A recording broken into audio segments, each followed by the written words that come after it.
जिसे लक्ष्मी चाहिए वो माया देवी की उपासना करे, तेज चाहिए अग्नि की उपासना करे, पर जो भगवान की शरण में चला जाता है ना, उसे फिर किसी चीज की जरूरत नहीं होती। अकामः सर्वो कामो वा मोक्ष कामा उदारधि तीव्रेण भक्ति योगेन यजेत पुरुषम परम।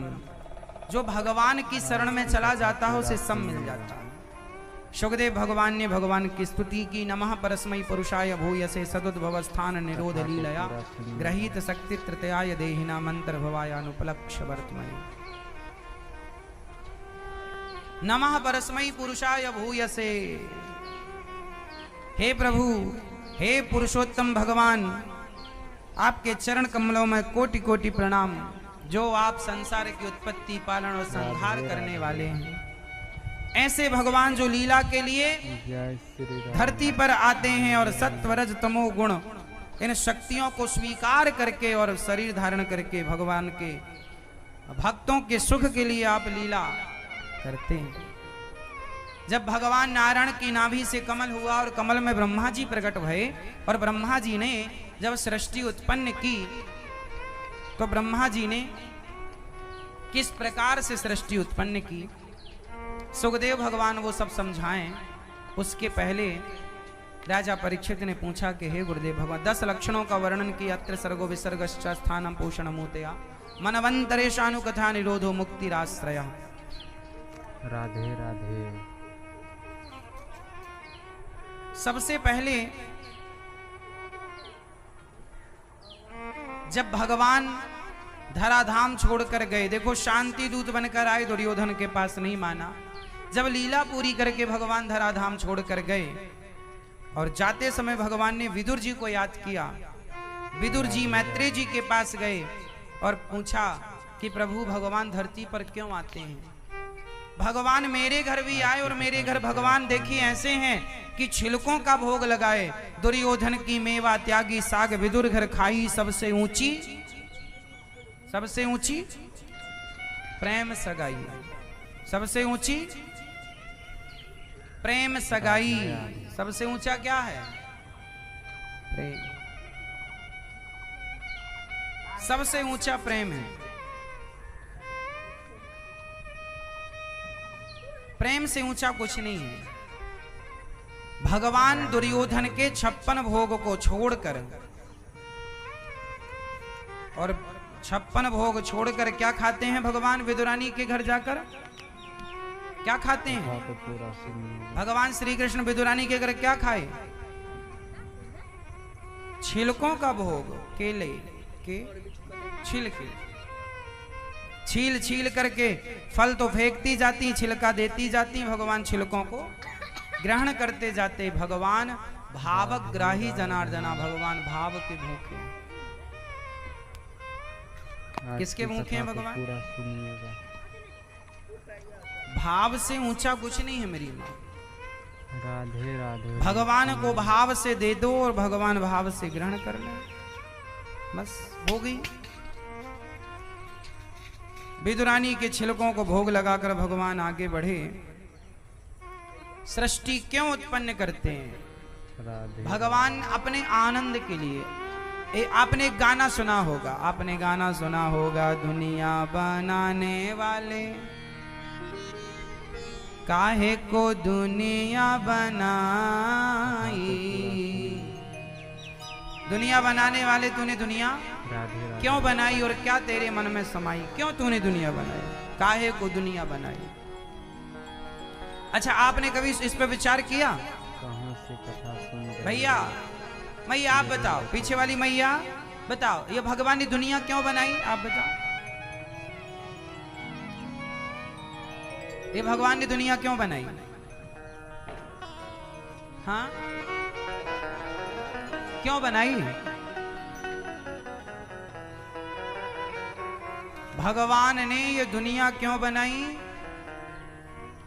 भगवान ने ये दुनिया इसलिए बनाई, जैसे आप बचपन में छोटे छोटे जब थे तो आप लोग ना खेलते थे। आप में से कितने लोग बालू के ढेर में बैठकर घर बनाया करते थे बचपन में?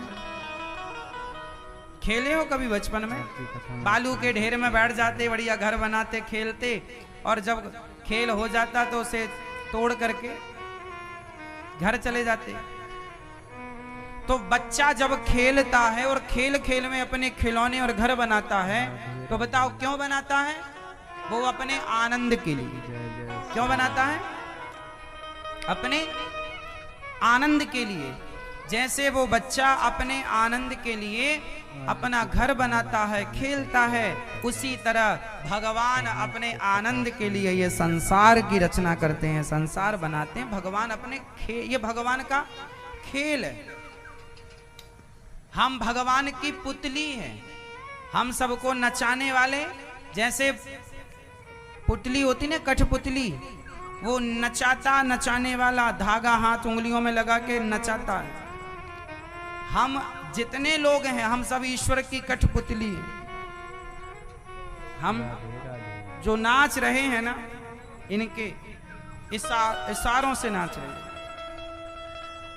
हम नाचने वाले हैं, और ये सब ही नचावत राम गोसाई, सबको नचाने वाले। इसलिए आपके हिसाब से कुछ नहीं होता, जो हो रहा है सब भगवान के हिसाब से। वो नचा रहे हैं, जैसे वो जैसी मति जिसकी बनाएंगे वैसे ही होगा। वो जैसा चाहेगा आप वैसा ही सोचेंगे, आप वैसा ही करेंगे, आप वैसा ही आगे कदम बढ़ाएंगे। इसलिए आप और हम तो नाचने वाले हैं। अब यहाँ पर एक सवाल आप लोग हमसे कर सकते हैं कि महाराज जी, जब भगवान ही सबको नचाता है, तो फिर जो चोर चोरी करता है, तो ये भी भगवान की इच्छा होती होगी। फिर ये गलत काम करने वाला, भ्रष्टाचारी, बेईमानी, बलात्कारी, ये सब जो हो रहा, सब भगवान कराते होंगे। फिर जब सब भगवान कराते हैं, तो पाप का दंड हमें क्यों मिलता है? भगवान कराएं तो भगवान ही भोगें। फिर ऐसा सवाल आप लोग कर सकते हैं, क्योंकि इस बात पर यह सवाल खड़ा होता। इसका उत्तर यदि आप कहो तो मैं दे दूं, पर किस किस को इसका उत्तर सुनने की जिज्ञासा है? इस तरफ की मैया आप नहीं सुनोगी मेरी मां?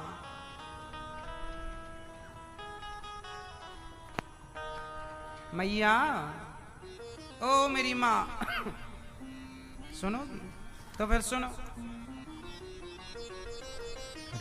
सबको नचाने वाले भगवान हैं। भगवान की इच्छा के बिना पत्ता नहीं हिलता। ये बात सही है कि झूठी है? बोलो, सही? सब कुछ ईश्वर की मर्जी से होता। कथा को पूरा सुनिएगा। अच्छा, एक बात बताओ, आपकी कोई गाड़ी है, 4 व्हीलर, 4 चक्के? आप ही चलाते हो या कोई ड्राइवर है? आप ही चलाते। आप में ऐसे ऐसा कोई है जिसके पास 4 चक्के की गाड़ी हो और ड्राइवर चलाता हो? आप में से कोई ऐसा हो तो हाथ उठाओ। आप है भैया? गाड़ी है आपके यहाँ? ड्राइवर है ना? अब देखो, आप समझना, मैं मैया से कुछ सवाल जवाब करूंगा, केवल इसलिए सवाल जवाब होंगे कि आप समझ सकें। कथा को पूरा सुनिएगा। मैया, आपके यहाँ गाड़ी है? गाड़ी आपके यहाँ है तो गाड़ी आपकी है। आपकी मर्जी से गाड़ी चलती है। आप जहां बोलते हैं ड्राइवर वहां ले जाता है। आप बोलेंगे गाड़ी स्टेशन जाएगी, तो ड्राइवर कहाँ लेके जाएगा?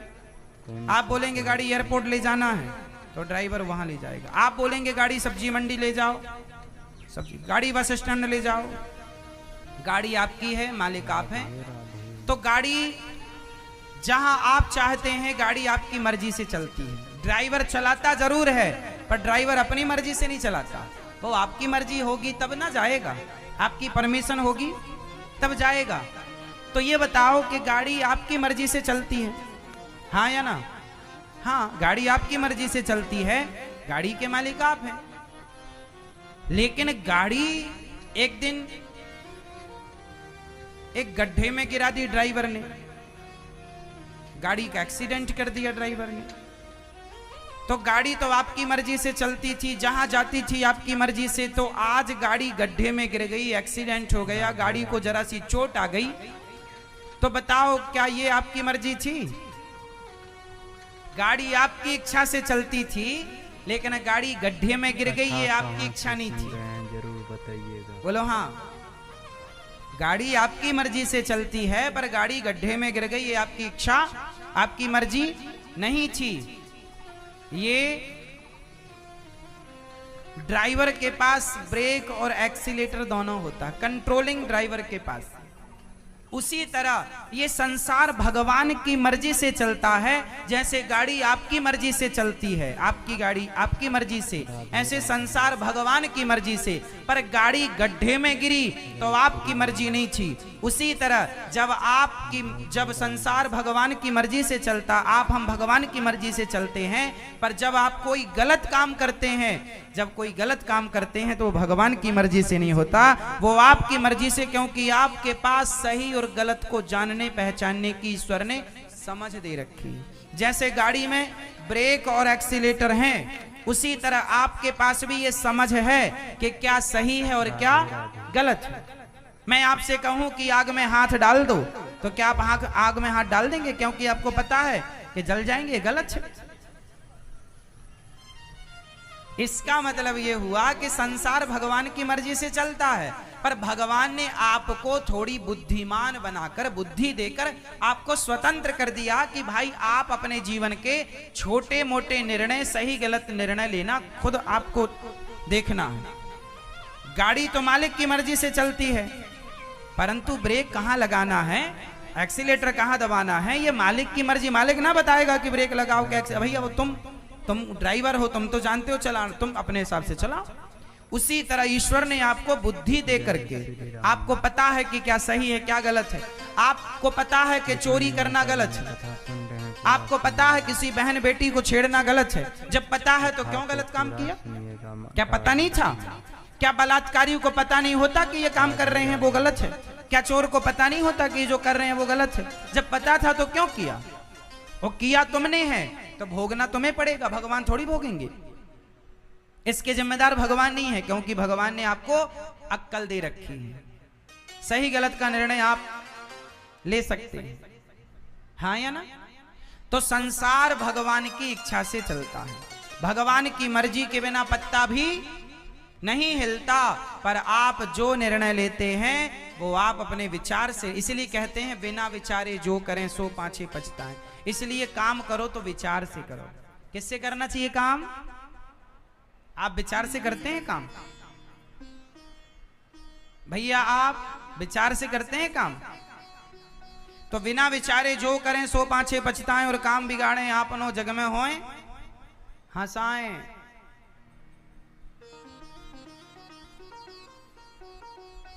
इसलिए विचार जरूरी है। भगवान दोषी नहीं होते, हम और आप स्वयं दोषी होते हैं। तो किस किस को बात समझ में आ गई? भगवान ने हम सबको बुद्धिमान बनाकर, समझ देकर के स्वतंत्र किया है। कुछ निर्णय आपको लेने पड़ेंगे, हाँ या ना? तो आप अपने निर्णय आप लो ना, वो भगवान पर क्यों थोपते हैं? आपके पास तो अक्ल है ना। अब दुर्योधन ने भरी सभा में द्रौपदी के कपड़े उतरवाए। अब ये भगवान की इच्छा के बिना कुछ नहीं होता, तो क्या द्रौपदी की लाज भगवान थोड़ी उतरवा रहे हैं? भाई दुर्योधन के पास अक्ल थी, उसे पता था क्या सही है क्या गलत है, फिर भी देखो उसने अपने पद का दुरुपयोग किया। अब मैं जुआ जीत गया हूं, अब ये दासी हो गई है तो कपड़े, अरे दासी हो गई है तो तुम दासी के कपड़े उतारोगे?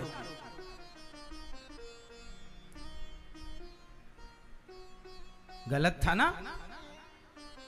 तो ये गलत निर्णय किसका था, भगवान का या दुर्योधन का? इसमें जिम्मेदार भगवान। द्रौपदी की लाज दुर्योधन ने लुटवाई, तो इसमें अपराधी कौन, भगवान अपराधी या दुर्योधन? भाई जो करेगा वो ना भरेगा।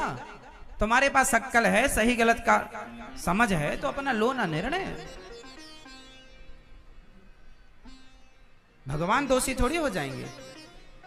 अब सीता मैया को रावण लेकर चला गया, भाग गया, तो आप कहो कि नहीं जी भगवान की मर्जी के बिना पत्ता नहीं हिलता, तो भगवान राम थोड़ी रावण से फोन लगाए थे कि भैया आजा। भाई रावण बुद्धिमान था। रावण कैसा था? बोलो रावण बुद्धिमान था या नहीं? बोलो हाँ, जोर से। रावण जैसा पंडित नहीं था कोई, रावण जैसा ज्ञानी नहीं था कोई, रावण जैसा बुद्धिमान नहीं था कोई, लेकिन फिर भी उसके पास, उसको पता था ना कि पराई स्त्री का हरण करना गलत है, उसे पता था। जब पता था तो भैया तुमने क्यों किया? वो किया तो सर्वनाश होगा तुम्हारा, भोगो। कोई पानी देने वाला नहीं बचा, रहा ना कोकल रो बनिहारा। 1 लख पूत 1.25 लाख नाती, जिसके घर पर दिया ना बाती। कर्म तुम करोगे तो फल तुम्हें, इसलिए अपने निर्णय खुद लो, कोई निर्णय ना। और दोष भगवान को ना बोला करो, भगवान ने किया। भगवान ने तुम्हें पावर दे रखे है ना सब। ये हाथ ईश्वर ने तुम्हें दिया, उठाओ जरा अपना हाथ, एक ऐसे करो। ये हाथ दिया ना ईश्वर ने तुम्हें, अपाहिज तो नहीं बनाया, लंगड़ा तो नहीं बनाया, दिया ना हाथ। अब इस हाथ से तुम किसी के गाल में थप्पड़ मारो या इस हाथ से किसी के चरण दबाओ, ये तुम्हारी मर्जी है। भगवान ने थोड़ी कहा कि तुम किसी को थप्पड़ मारो, भगवान ने इसलिए हाथ छोड़ी दे कि तुम किसी के गला दबाने लग जाओ। अरे हाथ दिया है इसलिए कि तुम किसी की सेवा करो, सेवा में हाथ उठाओ अपने। तुम अपने पद का, बल का दुरुपयोग करोगे तो दोषी भगवान थोड़ी होंगे। तुम्हें पता है ना कि क्या सही और क्या गलत। तुम इन हाथों से किसी का गला दबाओ, बोलो नहीं भगवान की इच्छा से हुआ, तो फिर तुम्हें फांसी मिलेगी तो रोना मत, फिर ये समझना ये भी भगवान की इच्छा है। फिर क्या रोते हो?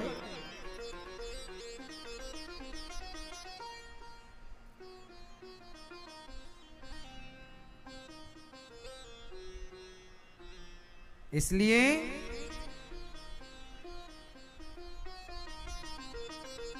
सब कर्मों का लेखा जोखा है,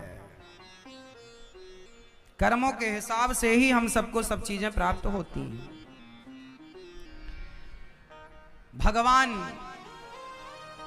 नारायण की नाभि से कमल में ब्रह्मा जी ने सनकादियों को उत्पन्न किया, भगवान शिव को प्रकट किया, कैलाश पर जाकर विराजे। फिर ब्रह्मा जी ने मनु और शत्रुपा को जन्म दिया। 10 सृष्टि की श्री ब्रह्मा जी ने, महत्त्व की पहली, अहंकार की दूसरी, भूत सर्ग की तीसरी, इंद्रियों की चौथी, मन की 5वीं, अविद्या की 6ठी, वृक्षों की 7वीं, 8वीं सृष्टि, पशु पक्षियों की 9वीं, मनुष्य की 10वीं, देवता गंधर्व पितर।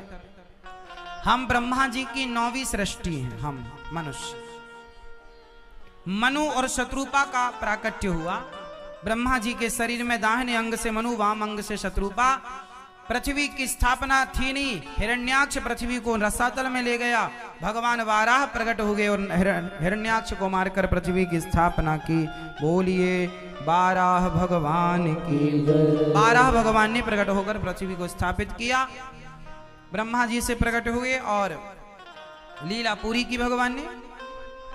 और मनु और शत्रुपा की अब सृष्टि प्रारंभ हुई। मनु शत्रुपा की 3 बेटियां और 2 बेटे, आकुति, देवहूति, प्रसूति।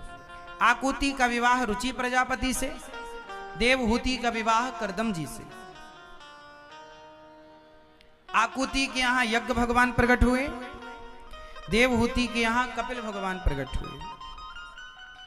करदम जी महाराज की 9 बेटियां हुई। अच्छा, करदम जी और माता देवहूति देखो गृहस्थ में रहकर करदम जी ने एक सुंदर विमान बनाया, कामक विमान, उसमें रमण किए।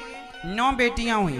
9 बेटियों का ब्रह्मा जी के 9 बेटों से विवाह करके करदम जी ने पत्नी देवहूति से कहा, देवी आज्ञा दो, गृहस्थ कर्तव्य मेरे पूरे हो गए। देखिए हमारे जो काम है ना वो एक ना एक दिन पूरे हो जाते हैं, लेकिन आप लोग ऐसा मानते हैं कि काम पूरे नहीं होते। गृहस्थी का काम कितने दिन का होता है? आप बताओ, गृहस्थी का कार्य कितने वर्ष का होता है? गृहस्थी कितने वर्ष में पूरी हो जाती है? 60 साल। आप बताओ मैया, कभी पूरी नहीं होती है? नहीं जानते? लो, जानती नहीं मैया हमारी। मैया क्यों नहीं जानती हो? आप गृहस्थी हो तो गृहस्थी हो और जानती नहीं, ये तो बड़ा गलत है। जब जानते ही नहीं तो फिर आगे कैसे कार्य करेंगे, उलझी रहेंगे। आप बताओ गृहस्थी कितने वर्ष की होती है? 1 साल, 60 साल। आप बताओ मैया, आप बताओ मैया, बताएंगी बूढ़ी मैया हमारी कितने साल की होती है मेरी मां गृहस्थी? हाँ, 25, ये बता रहे 60 साल।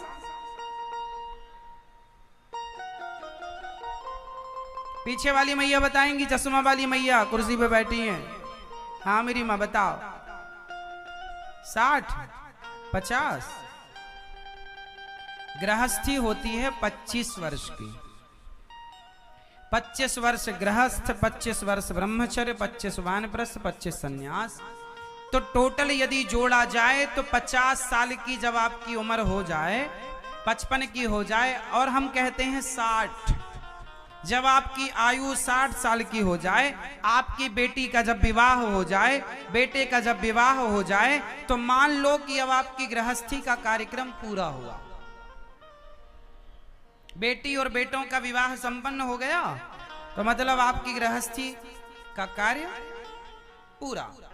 अब आप फुर्सत, अब गृहस्थी से अब आपको धीरे धीरे मन को हटाना है, और मन जो गृहस्थी में उलझा पड़ा था, पोता पोती बेटा बेटी सबसे हटाओ, भगवान के खूंटे से बांधो। मन को कहां से हटाना है? सबसे। अब गृहस्थी हो गई पूरी, अब कार्यक्रम पूरा हुआ। देखो तुम्हारा स्टेशन आ गया ना, और स्टेशन आ गया और फिर भी आप बैठे हो तो टीटी आएगा, झोला उठाएगा, बाहर फेंकेगा, चल बाहर। स्टेशन निकल गया फिर भी बैठा। तो जितने दिन का जो कार्य है उतना पूरा हो जाए, बस हटाओ मन।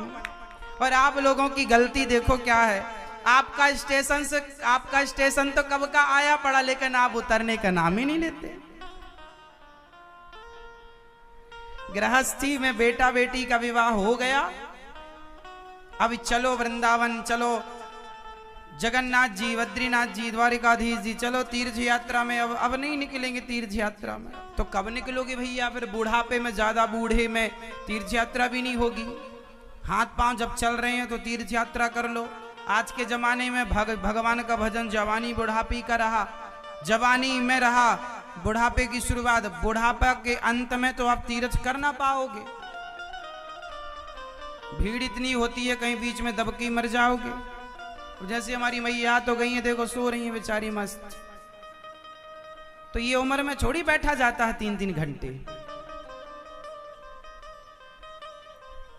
जब बैठने की उम्र थी तब अपन पंचायत कर रहे थे। लड़कपन खेल में खोया और जवानी नींद में सोया, और बुढ़ापा देख कर रोया। तो हर चीज का एक टाइम होता है, हर चीज समय पर अच्छी लगती है ना। शादी विवाह समय पर अच्छी लगती है, लड़के बच्चे समय पे अच्छे लगते हैं। अब कोई 70 साल की उम्र में किसी के बच्चा पैदा हो जाए तो अच्छा नहीं लगेगा। ये उम्र कोई बच्चा पैदा करने के, बुढ़ापे में क्या सूझा तुम्हें? तो हर चीज का एक टाइम होता है, टाइमिंग, समय।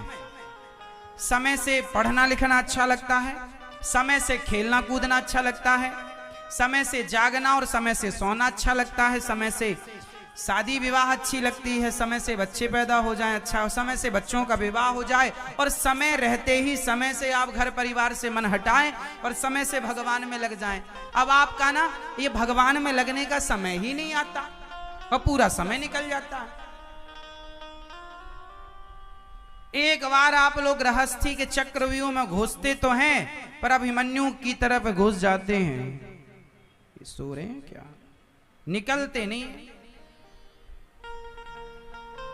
चक्रव्यूह में जाना अच्छा है, लेकिन जाना ही समझदारी नहीं है। जाना और जाके सुरक्षित वापस आना समझदारी है। हाँ या ना? यदि आप समझदारी से वापस नहीं आए तो मारे जाएंगे अभिमन्यु की तरह।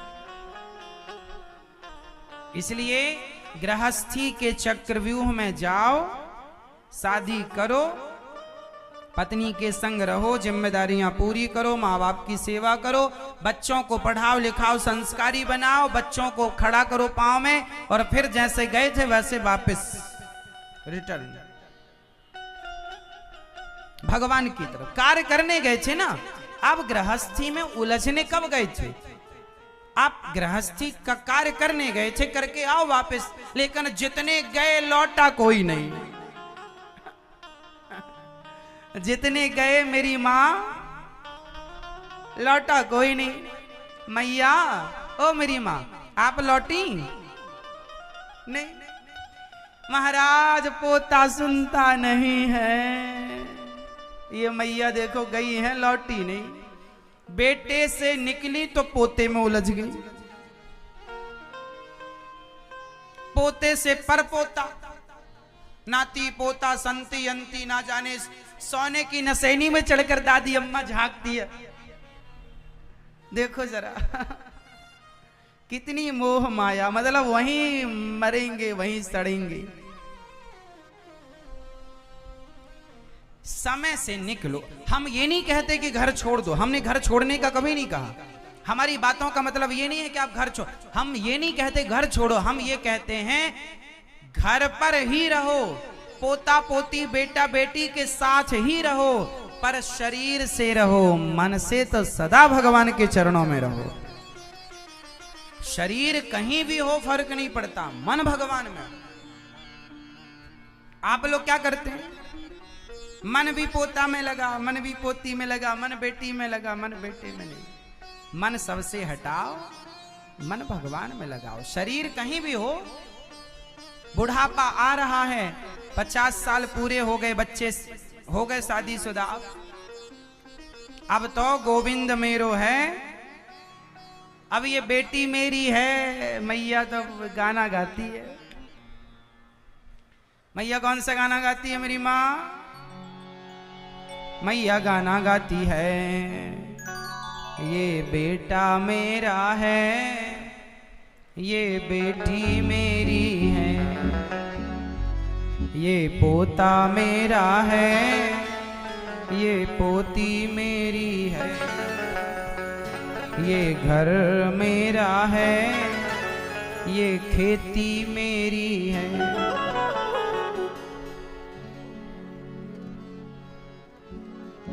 ये हस्बैंड मेरा है, ये वाइफ मेरी है। अब ये सब बताने की उम्र गई, अब तो कहो गोविंद मेरो है, गोपाल मेरो है, गोविंद मेरो है, गोपाल मेरो है, श्री बांके बिहारी नंदलाल मेरो है, श्री बांके बिहारी नंदलाल मेरो है। मान मेरा कहना नहीं तो पछताएगा, मान मेरा नहीं तो देखो इच्छाएं आज तक किसी की पूरी नहीं हुई, कोई ना कोई इच्छा रह जाती है। और आप लोगों से हम यही कहते हैं कि अपनी इच्छाओं को पूरा आप तो कर ना पाएंगे, इसलिए इच्छाओं को मारना सीखो। इच्छाएं पूरी नहीं हो सकती, इच्छाओं को मारा जा सकता है। कैसे?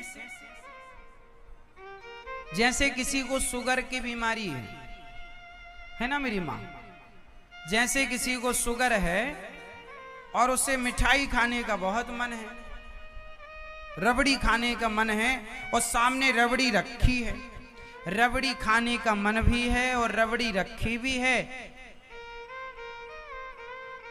परंतु उसने अपनी इच्छा को मार दिया। कंट्रोलिंग बोलते हैं इसको।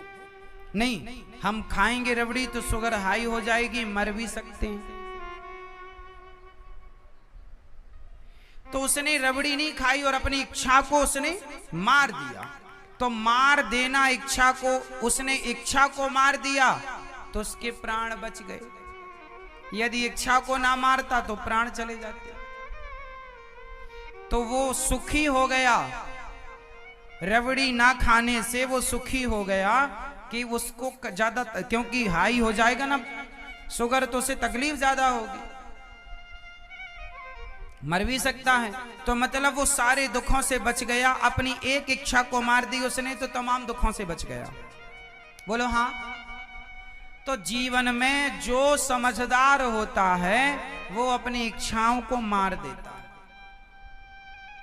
जैसे मुझे बहुत गुस्सा आ रहा है किसी के ऊपर, यदि मैं गुस्सा करके कुछ बोल देता हूं तो गुस्से में निकले हुए शब्दों से हमारे और आपके रिश्ते बिगड़ सकते हैं, रिश्तों में खटास पड़ सकती है और रिश्ते बिगड़ जाने से बहुत सारा नुकसान भी होता है।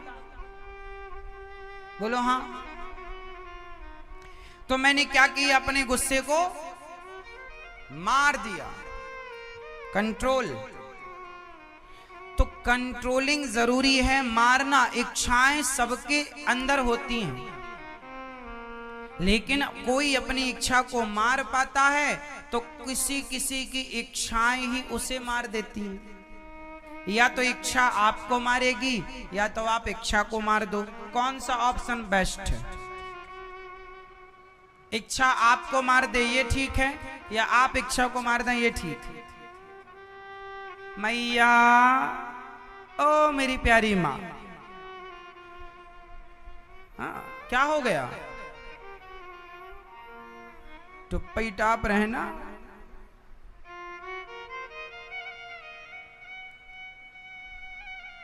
सुनो,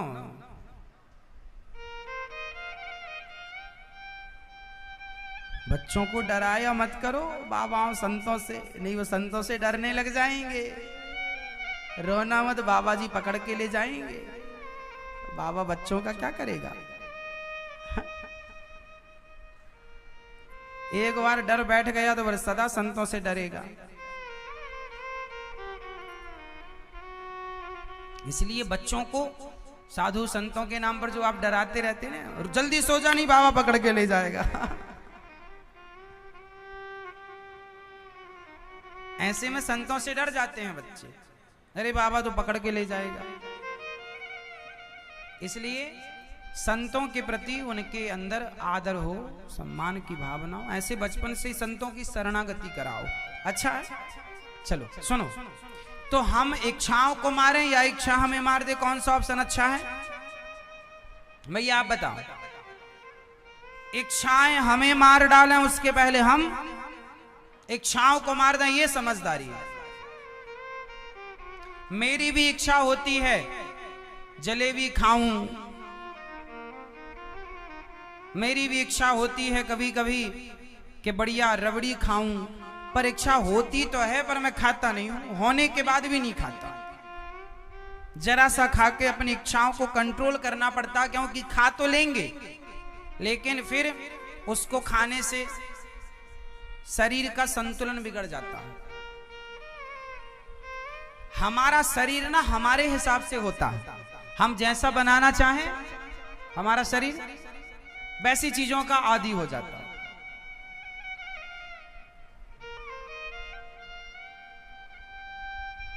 तो सब जगह का खान पान अलग अलग है, इसलिए हम इच्छाओं को समाप्त करें, कंट्रोल करो।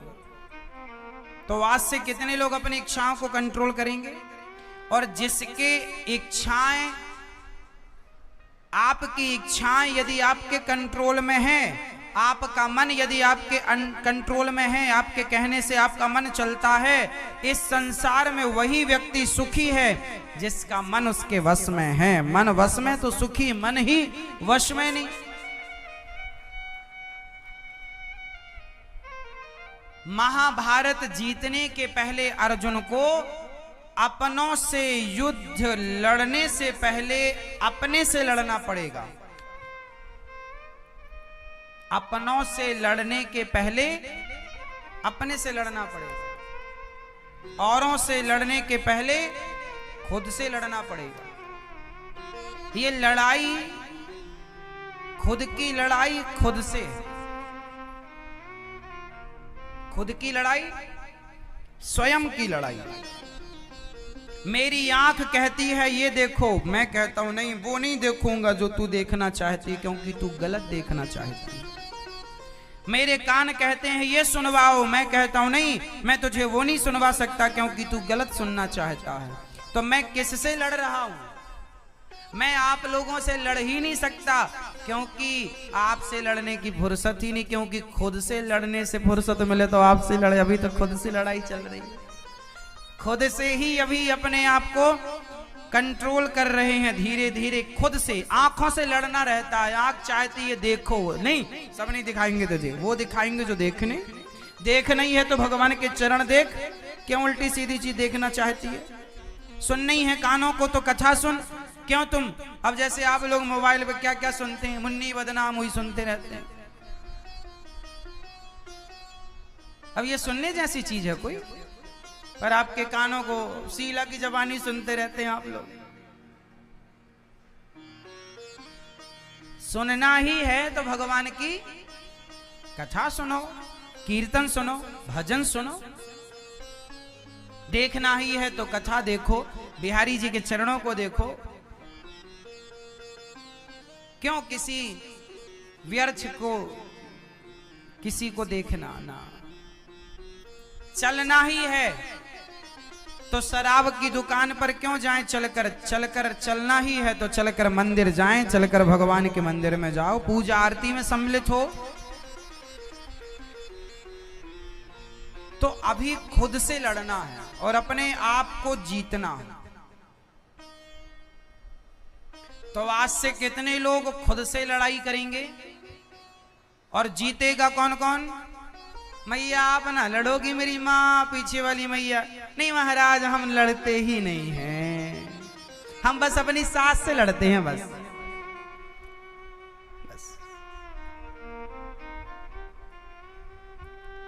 तो आज से किससे लड़ेंगे आप लोग? जोर से, स्वयं से। और स्वयं को हराएंगे, स्वयं को जिताएंगे, अपनी इच्छाओं को हराएंगे, अपनी विषय रूपी इंद्रियों को हराएंगे और अपने अच्छे पवित्र मन को जीतेंगे। ठीक है? तो आज से ये शुरू करेंगे ना कार्य। बाहर नहीं देखना, भीतर देखना है। आप कैसे हैं ये नहीं देखना, हम कैसे हैं ये देखना। आप कितने बुरे हैं ये नहीं देखना, हम स्वयं कितने बुरे हैं ये देखना। आज तक हम बाहर देखते रहे कि तुम कितने बुरे हो, आज तक हमने ये नहीं देखा कि हम कितने बुरे स्वयं। इसलिए औरों को ना देखा जाए, स्वयं को देखा जाए। कमियां गलतियां ढूंढनी है तो औरों की नहीं, खुद की। आप बताओ, आप में से कितने लोग यहाँ ऐसे हैं जिनमें कोई ना कोई कमी या कोई ना कोई गलती आप करते हैं? कितने लोगों में गलतियां, कितने लोगों से गलतियां होती हैं, कितने लोगों में कमियां, कोई ना कोई कमी किस किस के पास? बुराई, आप में से कितने लोगों के पास बुराइयां हैं? आप में से कितने लोग बुरे हैं? हाथ उठा के बताओ। आप बुरे नहीं हो मेरी माँ? नहीं, अच्छे हैं महाराज। मैया, ओ मोबाइल वाली मैया, आप अच्छी हो या बुरी हो? बताओ जल्दी। लो, कंफ्यूज हो गई मैया, हम क्या करें, खड़ी रहें कि बैठ जाएं? लो फाइनली बैठ ही गई।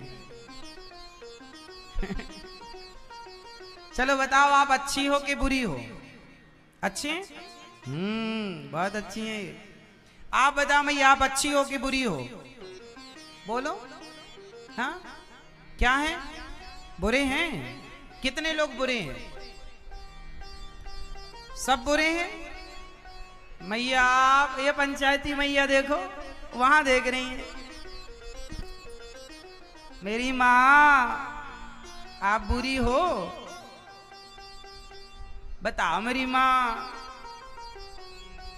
बुरी हो आप? हैं? तो आज यदि आप बुरे हैं तो आज के बाद आप कभी किसी के अंदर बुराई नहीं देखेंगे। आज से प्रतिज्ञा लो, हम कभी किसी को बुरा नहीं कहेंगे, किसी की बुराई नहीं देखेंगे। हर व्यक्ति में अच्छाई और बुराई होती है। हम में बुराई है, हम दूसरों की बुराई देखें, उसके पहले खुद की बुराई देखें और उसे ठीक करें। हम किसी को बुरा ना कहें। हाँ, हमारे सामने कोई गलत कर रहा है और हमें सही पता है तो हम उसकी मदद करें कि भैया ये गलत है, आप ऐसे। कोई एक बार यदि वो मान ले और वो कहे नहीं हमें ज्ञान मत दो, ठीक है भैया आप खुश रहो, समझाओ उसे जो समझे। अब हम आपको समझाएं और आप समझे ही ना, तो एक बार हम एक बार ही समझाते हैं, 2 बार।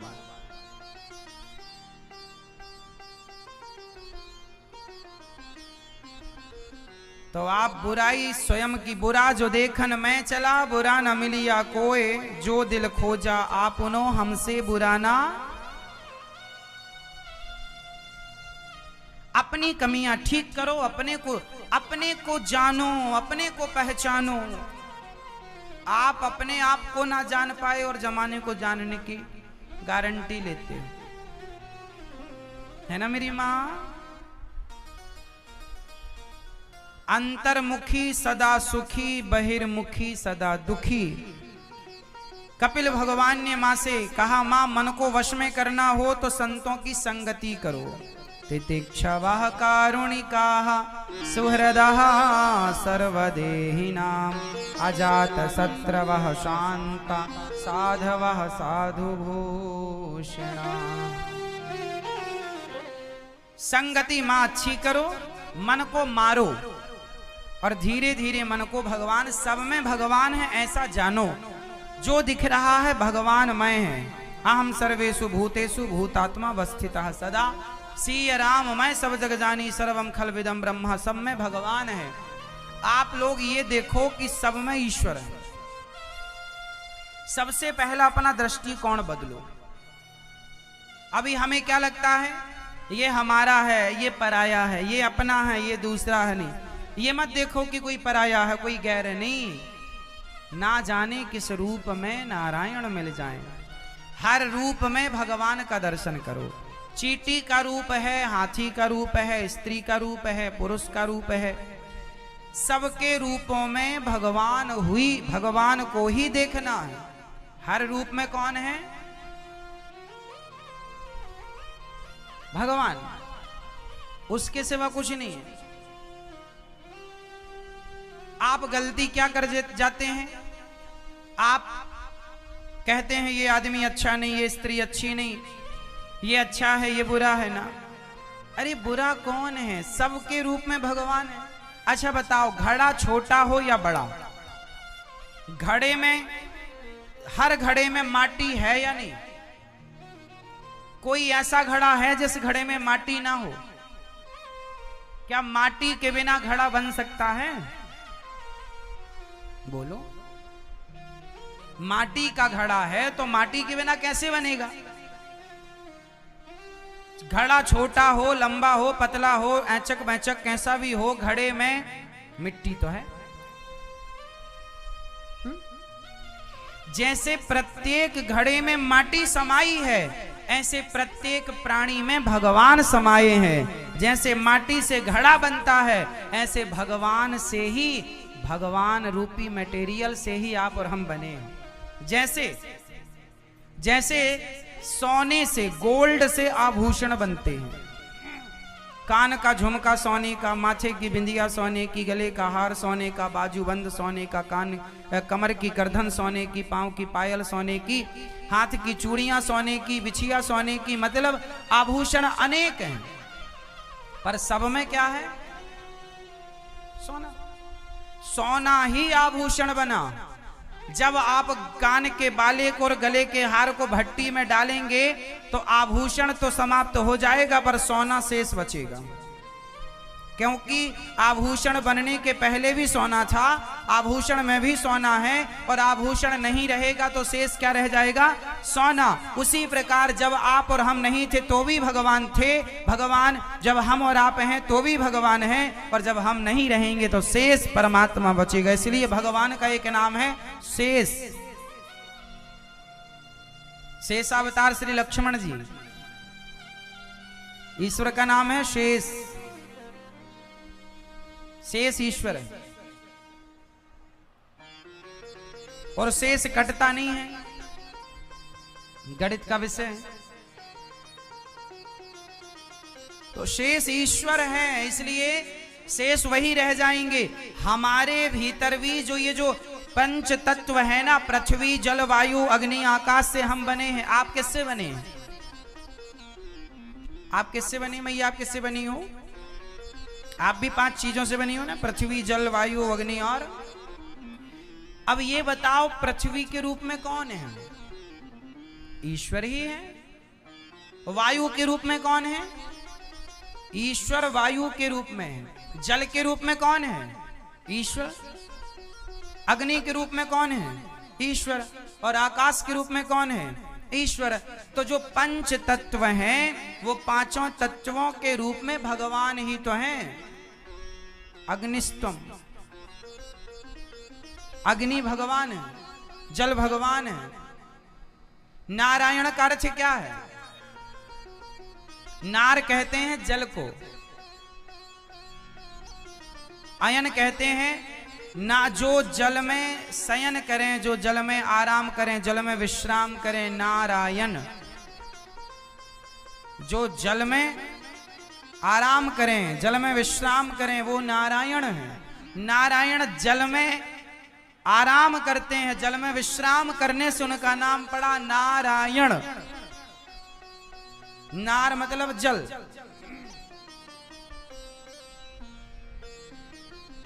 जिनका निवास स्थान जल है,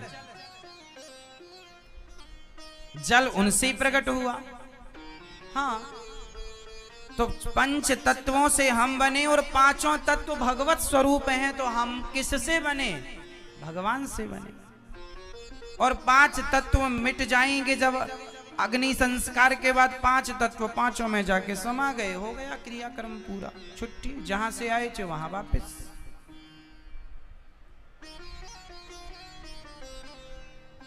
इसलिए सब में कपिल भगवान का ज्ञान सुनते ही मां सिद्धा। कपिल भगवान ने कहा, मां ने कहा प्रभु भगवान को कैसे पाए? बोले सेवा से। ईश्वर को कैसे पाया जा सकता है? केवल सेवा। हमें नहीं पता कि भगवान कहाँ रहते हैं, कैसे रहते हैं, कैसे मिलेंगे, पर इतना विश्वास है, पता है शास्त्रों के द्वारा कि भगवान पूजा से मिले ना मिले, जप तप से मिले ना मिले, पर सेवा से भगवान जरूर मिलते हैं। भगवान जप तप साधन से मिले ना मिले, पर सेवा से जरूर। इसलिए आपसे हम बार बार कहते हैं, सेवा करो। अपनी माँ की सेवा करो श्रद्धा से, अपने पिता की सेवा करो श्रद्धा से, अपने पति की सेवा करो श्रद्धा से, समाज की सेवा करो श्रद्धा से, दीन दुखी जरूरतमंदों की सेवा करो श्रद्धा से। सेवा करने वाला सुखी है मेरी माँ। इसलिए ये दास अनिरुद्ध तो केवल मैं सेवा करना जानता हूं। इसलिए गौरी गोपाल आश्रम में एक ही संकल्प है और ये दास का एक ही नारा है, और सेवा ही धर्म हमारा। एक ही संकल्प, एक ही नारा, सेवा ही है धर्म हमारा। हमारा धर्म तो केवल सेवा है। इसलिए गौरी गोपाल आश्रम में आप केवल एक ही काम देखते हैं, सेवा का। क्या देखते हैं? बोलो मेरी माँ। सेवा देखते हैं आप लोग। इसलिए सेवा आप भी किया करो। यहां पर सेवाएं होती हैं, वृद्ध माओं की सेवा, जरूरतमंदों की सेवा, यहां अन्नदान होता है। आप लोग भी एक दिन का अन्न क्षेत्र अपनी ओर से बंटवाकर, यहां जो हजारों संत नित्य प्रसादी ग्रहण करते हैं, आप भी अपनी ओर से एक दिन की प्रसादी सेवा अपनी ओर से बंटवाओ और आप भी इस अन्नदान से जुड़ो। आप भी बच्चों के जन्मदिन, शादी की सालगिरह में ये जो हजारों संत हैं ना, ये भोजन करते हैं और आशीर्वाद देते हैं। अन्नदान से बड़ा कोई दान नहीं। आप भी जुड़िए इस अन्नदान से। एक दिन का प्रसाद आप अपनी ओर से बंटवाइए।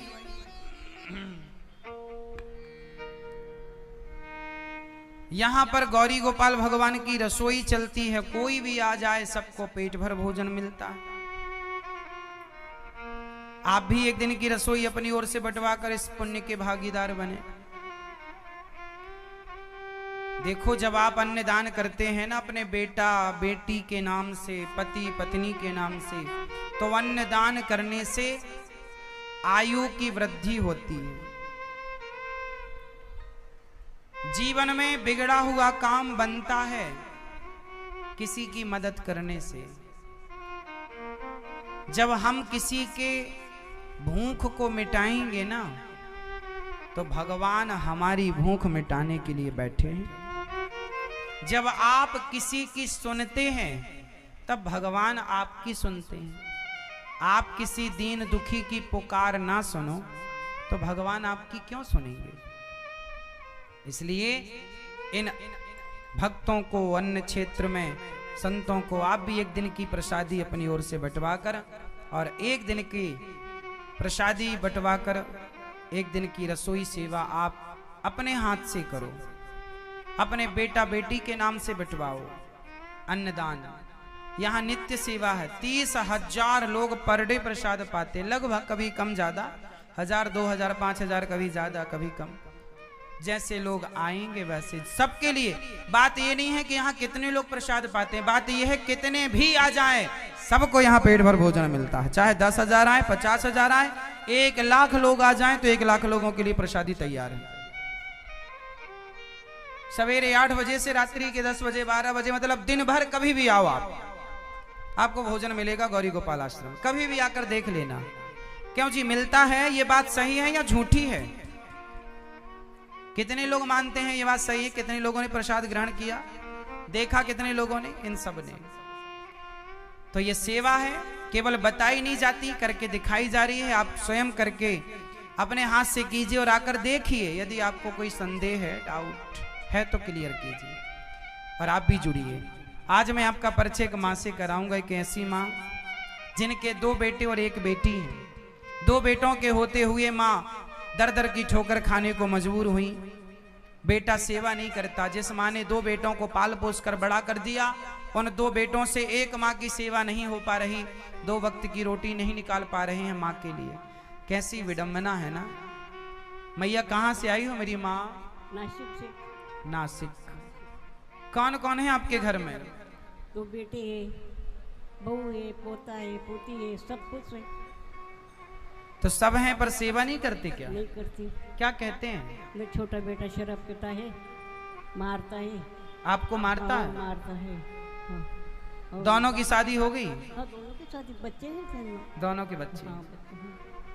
तो बेटा जब मारता है तो बहू रोकती नहीं है? नहीं, बहू नहीं रोक तो बहुत से नहीं, तो बहू से क्या चालू होते थे। और दूसरा बेटा?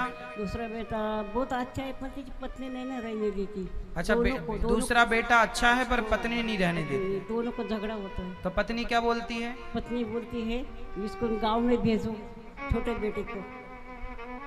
बहू बोलती है पत्नी बोलती है अपने पति से कि अपनी माँ को निकालो। देखो जरा, आजकल की गृहिणी, आजकल की स्त्री अपने पति से कहती है तुम अपनी माँ को निकालो।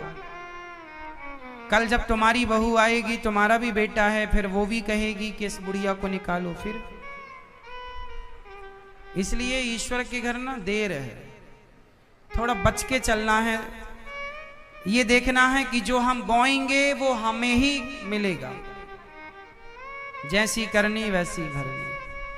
इसलिए देखिए, वृद्ध माँ है, नासिक से आई हैं, 2 बेटे हैं। एक भी सेवा, एक तो मारता है माँ को और एक बहू नहीं रहने देती। कहाँ जाएंगी? कौन सेवा करेगा? जब अपनों ने सेवा नहीं की तो फिर कौन करेगा? इसलिए इन वृद्ध माओं को सहारा मिल पाए, हम किसी के काम आ सकें, इसलिए ये गौरी गोपाल आश्रम बना। भगवान ने प्रेरणा दी, भगवान ने कार्य पूरा कराया, और आप सबके सहयोग और आशीर्वाद से, भगवत कृपा से कार्य हो रहा है। इन माओं की सेवा, देखिए सेवा गौरी गोपाल आश्रम में जो आ जाता है वो माएँ आकर कहती हैं कि बेटे ने निकाल दिया। यहाँ वेरीफाई किया जाता है, घर पे फोन लगाया जाता है, यहाँ से बेटे को फोन लगाते हैं हम लोग, भाई तुम्हारी माँ आई है ले जाओ।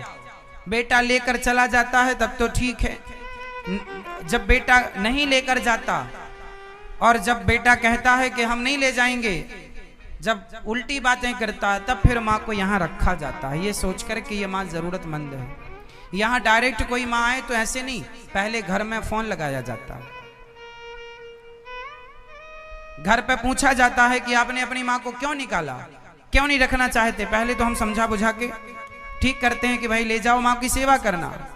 कुछ बेटे कह देते हैं हम सेवा नहीं करेंगे, हमारे लिए माँ मर गई,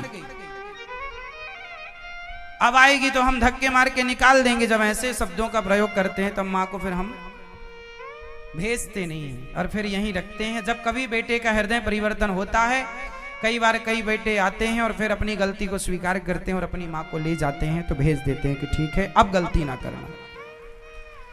लगभग 300 माताएं यहाँ से बेटों के द्वारा जा चुकी हैं, बेटे आकर ले गए, फिर भी अभी 272 माताएं यहाँ पर हैं। वो माएं जिनके अपनों ने सताया। एक माँ तो ऐसी स्थिति में आई जो एक कदम चल नहीं पाती, मतलब चलती नहीं है, वो लेट बात तक नहीं जा पाती, वॉशरूम भी नहीं जा पाती, वो वहीं बिस्तर पर ही उन्हें वॉशरूम करना पड़ता है, बिस्तर पर ही वो मलमूत्र करती। और बेटे हैं उनके, कल ही हमें मिली सड़क में, मैं आपको एक दिन उनका परिचय कराऊंगा आपसे। बेटे हैं और देखिए ऐसी हाल में माँ को छोड़ दिया जब माँ एक पग नहीं चल पाती, अत्यधिक वृद्धावस्था है, शरीर जर्जर, शरीर तो तगड़ा है लेकिन वजन इतना है कि वो अपने से उठ नहीं पाती। चलिए भगवान ने यदि हमें ये कार्य दिया है तो हम तो करते हैं।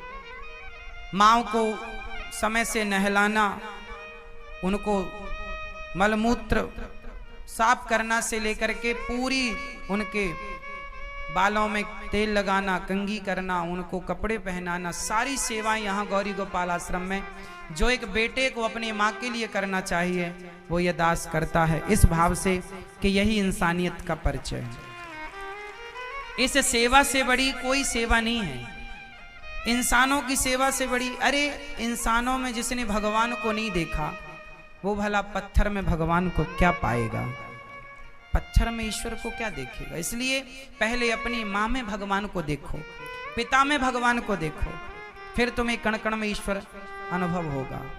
आपसे कहता हूं अब माताओं को रहने की जगह नहीं बची, किराए का आश्रम लिया, उसमें रखा गया माँ को, वो भी भर गया। अब ये सामने जो आश्रम बन रहा है आप लोगों के सहयोग के बिना पूरा नहीं होगा कार्य। तो आप लोग भी इन वृद्ध माओं के लिए अपने हाथ जरूर बढ़ाइए अपने योगदान के, और आप भी इस निर्माण कार्य में एक कमरा बनवाकर वृद्ध माओं को दें आप, या एक कमरे की छत डलवाएं आप, या फिर एक माँ को आप गोद लेकर जीवन भर रोटी देने का संकल्प लें। मैया आप यहाँ रहती हैं, आपको यहाँ रहने के कोई पैसे तो नहीं लिए हमने?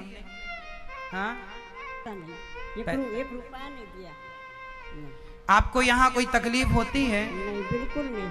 आप खुश हैं यहाँ? बहुत खुश हूँ। माताओं की सेवा होती है यहाँ की नहीं? होती है, बहुत अच्छी होती सेवा। ये माताएं ही बताएंगी कि सेवा कैसी होती है, और आप लोग खुद अपनी आंखों से माताओं का दर्शन कर सकते हैं।